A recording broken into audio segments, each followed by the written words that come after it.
How much room for creativity is there in your business, in your industry, in your life? We're born creative, but our schools, companies, and pressures of society pull us away from our true creative capacity. And most of us go on to do absolutely nothing about it.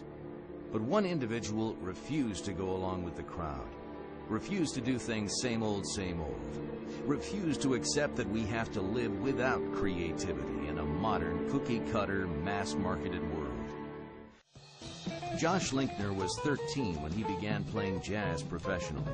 He's still improvising today, but not only in smoky jazz clubs.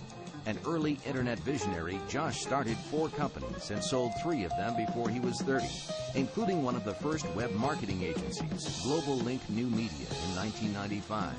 His most recent company, ePrize, has revolutionized an industry. Josh took the sleepy, old-fashioned world of sweepstakes and promotions and dared to be different. He created a new business model that services 74 of the top 100 brands, and now does 300% more business than his nearest competitor. Through his creativity, Josh Linkner turned that industry upside down. Now he's set his sights on the entire world of work. He's on a mission to make the world a more creative planet. Along the way, Josh and ePrize have won just about every entrepreneurial award there is, including Red Herring's Top 100 Technology Firms in North America, the Inc. 500 5 years in a row, the #1 fastest growing company on the Promo 100, and Fast Company's Fast 50 Reader's Choice. Josh has been named the Ernst & Young Entrepreneur of the Year, one of Crane's 40 Under 40, Automation Alley's CEO of the Year, the Inc. Magazine Entrepreneur of the Year finalist, and the Executive of the Year by the Detroit Executive Association. Josh's creativity continues to spread and has captured the attention of millions. He's been featured in the Wall Street Journal, Fast Company, Inc. Magazine, Ad Age, the Financial Times, Brand Week, USA Today, Fox Business, and CNBC. So get ready to have your thinking challenged. Get ready to let go of your preconceptions about the way business is done. Get ready to join Josh Linkner in the Creativity Fast Lane. Ladies and gentlemen, please put your hands together and give a big warm welcome to Josh Linkner.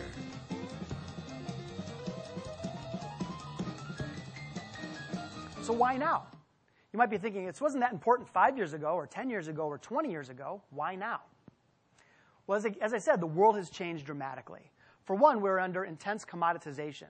Advantages of the past have become commoditized. Everyone's playing catch-up. It's like an arms race. Think about the information age. Even information itself has largely become commoditized with the invention of Google and Wikipedia. Next is speed. As we all know, the world is moving at a dramatic pace. Complete business cycles that used to last a decade or more are now happening in a matter of months. Barriers to entry have completely dropped. Used to be in the industrial age, if you had a great idea, you'd still need to build a factory and build distribution channels and raise capital. Nowadays, a kid in a college dorm room with a high-speed internet connection can launch Facebook and become a billionaire in 18 months. And finally, globalization, and more specifically, cost-cutting.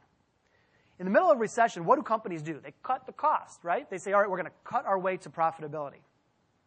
The problem is that's already been out of the system, and you can only cut your way so far. At some point, as a company, you need to invent and grow and innovate in order to win. In the new rules of engagement, the world is too complex and too fast to follow an operating manual to success. We all are going to need to tap in and innovate and improvise in order to win. We're going to go right to ground zero, right to the epicenter of creativity, which clearly is the British government, known for their originality and uniqueness. Well, the British government recently did a study. The Ministry of Education did a study. And they did some tests for kids. Were they creative, yes or no? So they asked this study to kids who were entering kindergarten, their equivalent of kindergarten. And they found out that 98% of children said, yeah, I'm creative. I'm a creative person. Well, they asked that same question to graduating seniors. What do you think the number was? Anybody? 50%? 30%? 2%. 2%. How does that happen? How does school take us from 98% of kids saying we're creative? We go through school, which is supposed to prepare us for life, and we end up with 2%. What is going on here? What's going on is that we don't grow into creativity, we grow out of it. Think back when you were a kid. There was no such thing as a cardboard box, right? It was a fort or a Barbie mansion or a pirate ship. We played for hours. You put a bunch of 6-year-olds in a room with toys, hours and hours of endless imagination. If we're all in that same room, 45 seconds later, we're checking our BlackBerrys and our iPhones. So we start out in the world as these bright, vibrant, imaginative kids, and over time our schools and our educational systems and our companies and our organizations kind of beat it out of us, don't they? And what ends up happening is we become the thing that we fear the most. Grumpy adults. AKA our parents.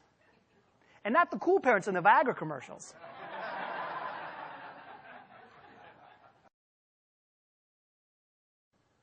So I want you to think about creativity for a second as a muscle.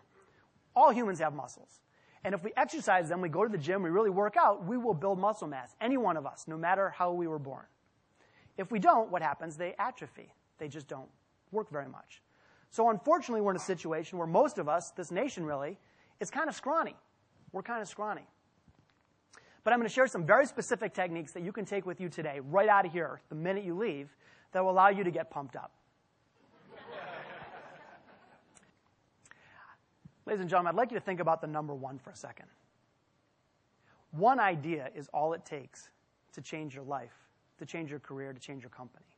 One idea is all it takes. And that one idea is inside each of you right now. So let's figure out how to bring it out. If you think about it, there's business systems and processes for everything, right? How do you answer the phone? How do you set the alarm? How do you deal with a customer complaint? But creativity is often left to happen by chance. It's supposed to happen in the shadows. Like, when do you sit down and say, okay, I'm going to schedule 2 hours to be creative? Doesn't often happen. So I felt that there was a burning need in the business world for a proven system to build creativity. So I did a bunch of research and wrote a book about it. It's called Disciplined Dreaming, which is a proven system to drive breakthrough creativity. And in preparing for the book, I not only drew on my own entrepreneurial experiences and jazz experiences, of course, but I also researched quite a bit. So I interviewed 200 thought leaders. I interviewed artists, musicians, billionaires, CEOs, entrepreneurs, nonprofit leaders, and tried to boil all this information down into like a really simple, easy-to-follow process. So I'm going to share with you that process today and give you some things, again, that you can take out immediately and put to use. So the system goes like this. There's 5 simple steps. The first one is ask.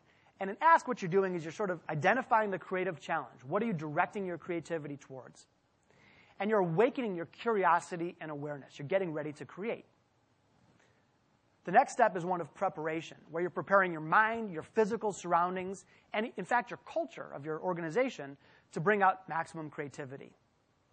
Step 3 is discover. And in discover, what you're doing is you're looking under the rocks. You're finding creativity in the places that it hides.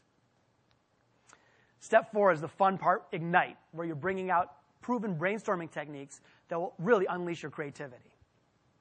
And step 5, which is often overlooked, is a launch phase, in which you've got all these great ideas on the board, but how do you choose the best ones? How do you winnow out and find the ones that are going to make the most difference in your organization? And then how do you put them into action? Okay, we're going to fast forward to the fun part, which is ignite. And here's some proven techniques that you can use right away to bring out ideas. The first one I'd like to share is called edge storming. We've all heard of brainstorming, right? Edge storming is like brainstorming, but taking your idea to the furthest possible extreme. In other words, what's the absolute loudest I can go with this? What's the quietest? What's the most expensive? What's the least expensive?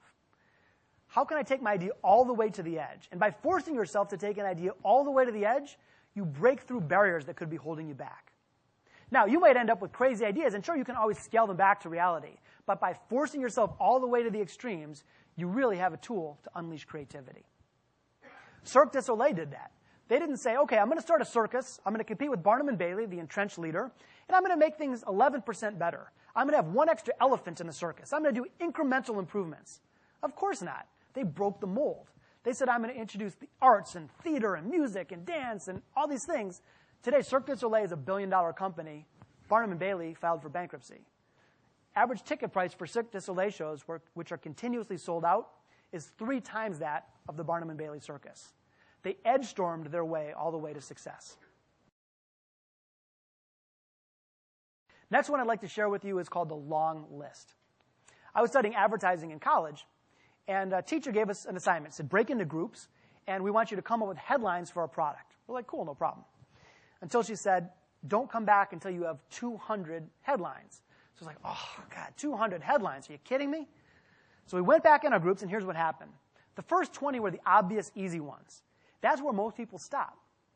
Then came the silly ones, and the goofy ones, and the inappropriate ones, and the bizarre ones, and the really off-color ones. So we all got back together, and our groups had to present our best ideas to the rest of the class. None of the group's best ideas were like idea number 4 or 11 or 13. The ones that were the winners were 196 or 172 or 169. The quantity produced better quality because it forced us away from the easy, obvious answers and got us into new territory, that new territory of creativity. The opposite. Fellow Detroiter Tony Sosnick came to me in 1999 and said, Josh, I'm going to start a cosmetics company. I was like, all right, that's kind of cool. He goes, here's the thing. It's going to be for men. I said, for men? He said, Josh, if I started a cosmetics company for women, I'd have like the 174th mover advantage. For men, no one's doing it. There's a wide open market. People will buy aftershave and hair care products and tanning stuff specifically for men. It's a great gift, etc. So, of course, I told him, don't do it. And I was completely wrong because today he's got the largest men's cosmetics company in the world. He's in thousands of outlets worldwide. A tremendous success story. And all because he did the exact opposite of conventional wisdom. Here's how you can put it to action. Again, it's a simple technique, but it really is powerful. If you're faced with a business challenge, think about all the ways that you normally take that challenge on. List them out. Then say, all right, what are all the ways that my competitors do it? What are all the conventional wisdom ways of doing it? What's the status quo? And then force yourself to literally look at exactly the opposite of every one of those. You may end up with 30 ideas on the page, and 27 of them might be completely stupid and undoable. But 3 might be gems. So it's a really powerful way, again, to get through finding new, powerful ideas. The last one I want to share with you today is called the hot potato. Here's what happened. We did an innovation offsite at ePrize one time. And we carefully researched this for months. We brought 30 of our top leaders offsite. And we said, all right, we're going to really come up with great ideas. So we spent the day doing all kinds of formal academic exercises that, we did. We came up with some good stuff. But at the end of the day, we said, let's do something fun. We'll blow off some steam. So what we did is we grabbed a Nerf football. We all got in a circle, except for one person who was taking notes. And we tossed the football around. And we said, all you have to do is, when you catch the football, throw one idea out. It can be any idea, no judgment, no time to overanalyze it. Just throw an idea out of an idea that would be something good for our customers. And then they would toss the football to somebody else. So we did this for about 10 minutes. When all was said and done, that 10-minute exercise drove more ideas and better ideas than the entire rest of the day for our company. Why? The reason is because you're not overthinking it. You're just letting your creativity come on out. So we're actually going to do a little fun with that today. I happen to bring a safe, like a family safe Nerf football here. And I was thinking, so I was on a flight back from San Francisco on Sunday. And I was thinking to myself, okay, the airline industry is not the most fun for a customer. We've all experienced this. So here's what I wanted to do. We're just going to test this little hot potato technique out. And I'm just going to toss it around, and I want you to throw one idea out of what could make a better experience for a traveler in the airline industry. Now, we're going to put cost aside. We'll deal with that later. We're going to put execution aside. We're not going to worry about how we're going to do it. We're just going to come up with ideas that would make your experience as a traveler better. All right? I give you right to you on the end. All right, stop charging for baggage. All right. Reclining seats. Oh, with leg rests. Perfect. Add ergonomics to the seats. Ergonomics, absolutely.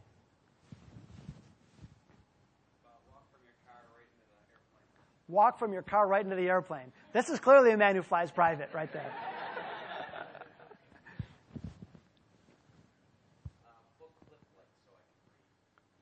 Book clip lights so he can read. Love it. Let's do one more. First class service for every passenger. Great. So again, simple, fun, easy, but incredibly powerful. I'm telling you, it's a worthwhile investment for your group.